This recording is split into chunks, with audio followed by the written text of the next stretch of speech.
just know that 2 years later, I use this maybe like once every 3 months or so and keep it clean.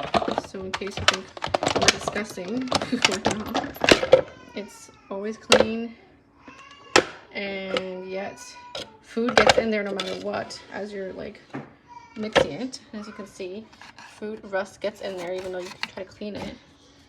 And it's way too expensive, and they're going to tell you that that's not going to be covered because you let food get in there, which is almost like, how do I clean that? How do I clean that? So that's great and disgusting. So it just completely came off. Like, I didn't drop it, nothing. It just fell off.